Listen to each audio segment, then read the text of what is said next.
we are talking about nationalism. And we've sort of been reading about nationalism as it relates to some of the other ism movements of the 19th century. Liberalism, socialism, communism. But we're going to really focus on nationalism itself this week. Nationalism is a concept that really, modern day nationalism I should say, really gets its start in the American Revolution and then develops in the French Revolution and then is exported all across Europe thanks to Napoleon Bonaparte. So what is nationalism? Well, nationalism is an identification of people as a part of a common group known as a nation. We really see this first in the American Revolution. The colonists in North America, the British colonists, really began prior to the Revolution to identify themselves as a separate group of people, part of a separate group of people known as Americans, separate from simply subjects of the British Crown. Then we see in France people starting to put aside their labels as noblemen, middle-class peasant, and unifying as Frenchmen. They had a common cause that was open to all Frenchmen, regardless of your class or state in society. Typically when we see nationalism coming onto the scene in the 18th century, mid to late 18th century, we see it manifesting itself as what we call cultural nationalism. And this is the belief that we as a people share a common language, we share a common history, we share a common heritage, we share common traditions and holidays.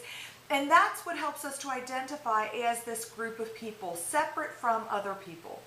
Now, prior to the rise of modern day nationalism, people identified themselves with a particular localized region, or they identified themselves as subjects of a particular king or queen.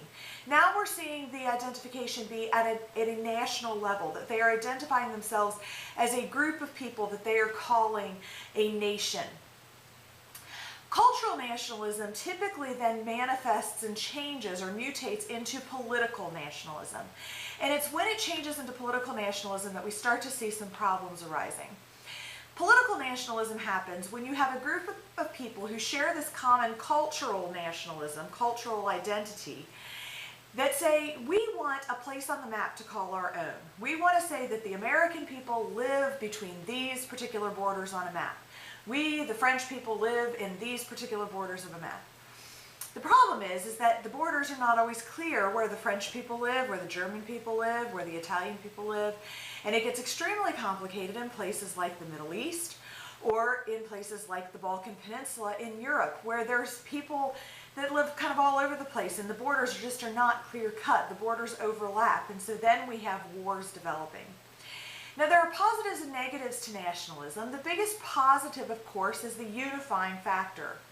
The best example I think that we as Americans can identify with is September 11th. Prior to September 11th, 2001, the terrorist attacks, some of you may not remember, but what were we talking about prior to September 11th? On September 8th, 9th, and 10th, what were we talking about? Well, we were talking about the election.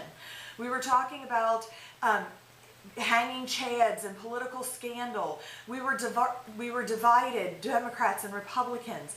And then we woke up on September 11th and we saw the planes fly into the towers and we saw the towers collapse. We heard what was going on. And it didn't matter anymore if we were Democrats or Republicans because we were all Americans. And that's what we rallied around. And that's what President Bush came out and said. We are Americans. It doesn't matter if we're Democrats or Republicans. It doesn't matter the scandals that are going on. We are Americans and we need to react. That unified us as a nation and allowed us to respond to those terrible terrorist attacks. That's cultural nationalism, and that's probably the biggest benefit that you get from it, is that it can allow people to become unified across a great span of territory. The negative happens, though, when that group of people starts to see themselves as better than other people. It can kind of create an us versus them philosophy. We are the American people and we are better than this group of people over here, and we have the right to go to war and tell them that we're better than they are. So it can create a real animosity between different groups of people who both think that their way is the best way of doing things.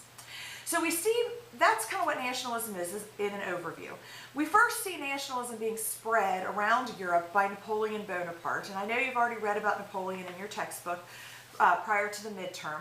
We lumped him in with the French Revolution, but Napoleon really inspired nationalism in a couple of ways. First and foremost, he was able to rally the French people not only to his cause, but also to that of the French nation.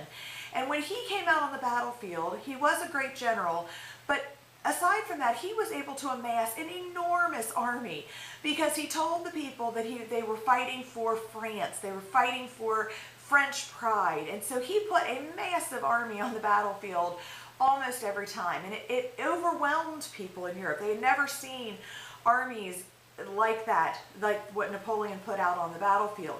So he led by example, showing the rest of Europe, this is what can happen when you rally your people to your nation's cause.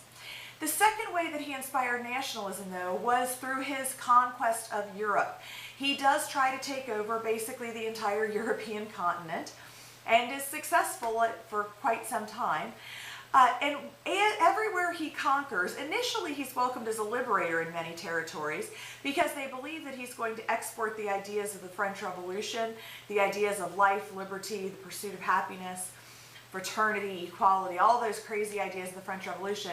They thought that he was going to bring those to their territory. Once they realized that he was not there as a spreader of Enlightenment ideas, but rather as a conqueror, the people that he was attacking rallied around their hatred of Napoleon. And one of the best ways to inspire nationalism is to focus on a common enemy. Machiavelli from the Renaissance said, the best way to distract people if you're having problems at home is to focus on a common enemy abroad, because it allows people to focus their energy. So Napoleon inspired nationalism, one, through example, but also by being the object of hatred for many European countries. We see this very clearly in the German states as they try to push Napoleon out. They start to put aside their differences as Bavarian, as people from whatever territory in Germany. They start to separate that regionality and unify as German people, common German people, in a fight against Napoleon Bonaparte. The examples we're going to focus on this week are two of nationalism. One is Germany. Germany was unified in 1871 under the skillful leadership of Otto von Bismarck. Otto von Bismarck was the Chancellor of Germany at this time in the 19th century.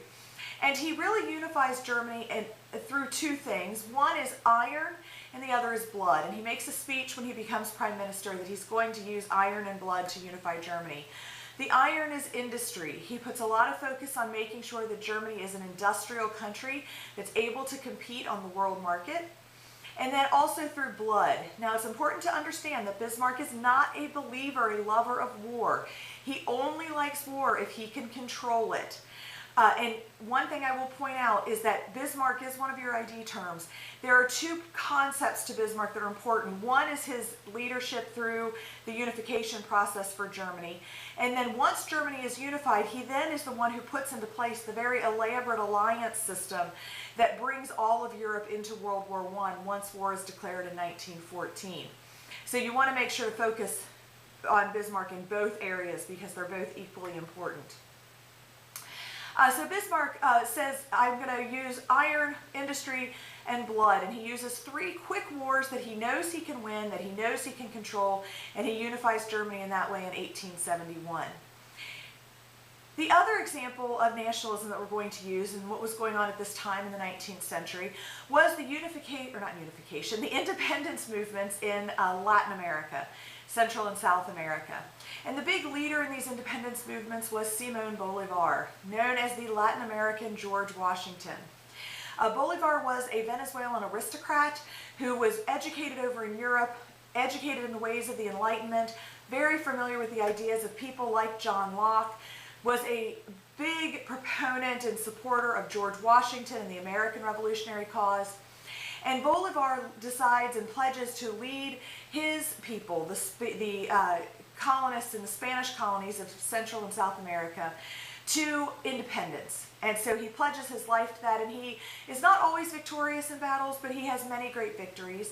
But Bolivar has a very grand vision for the Latin American states, and he believes that the Latin American states should follow in the steps of the United States, and that is that they should form a United States of Latin America, so to speak. They should be republics. They should not be monarchies. They should be republics, much like the United States. And he really pushes for this idea. He says we need to not focus on the fact that we're Venezuelans or Colombians. We rather should identify ourselves as Latin American people, and we should rally around that cause. This idea is known as Pan-Americanism, or a belief in a nationalistic feeling of people of all of Central America and South America. Sadly, Bolivar's vision is not realized in many of the countries that he helps bring independence to from the Spanish monarchy. Get bogged down in dysfunctional monarchy and dictatorship, and don't follow in the footsteps of what Bolivar wants them to do. One of the things to focus on when you're looking at the revolutionary movements in Central and South America is why those colonies had such trouble setting up productive governments and economies. And the real reason is the leadership that they had, not from Simon Bolivar, but the example that they had from the Spanish crown. In the United States, we followed in the footsteps of Great Britain. We had Great Britain as our master, imperial master, so to speak, and they let us govern ourselves, and they taught us how to govern ourselves, and they showed us that you could have representative government. And while they did use our colonies for their profit, they also allowed our economy to flourish. Well, the Spanish crown had a different attitude. First of all, the Spanish crown themselves was in decline. They were an absolute monarchy in decline. And so that's what the Spanish colonies had to look up to. They didn't know how to govern themselves. They weren't allowed to govern themselves.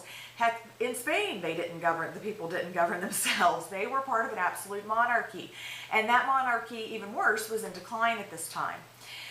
So they didn't have a good example of how to run a republic, how to be a quasi-democratic government. Economically speaking, the Spanish crown used their colonies. They did not want to set them up for success. They did not want them to have a diverse economy that would flourish on its own, because that might help them to gain independence. The Spanish crown simply wanted to use their colonies for whatever wealth and profit they could gain from them. And so from a political and an economic standpoint, the Spanish crown really set those colonies up for failure once they had independence. And we're seeing that struggle even up until the modern day. They are still struggling in those parts of the world, trying to figure out how to put a stable government into place, how to have a stable economic life. And so we're seeing that legacy of imperialism even up to this modern day. Now, one other concept to pay attention to is the role that the United States plays in the independence movements. You'll read about the Monroe Doctrine, and that will be one of your ID terms for this week. The Monroe Doctrine is a foreign policy statement of the United States, and it kind of goes to the new kind of imperialism that starts to develop. And that is that they're no longer, these colonies in Latin America are no longer politically controlled, but they are economically controlled by certain powers.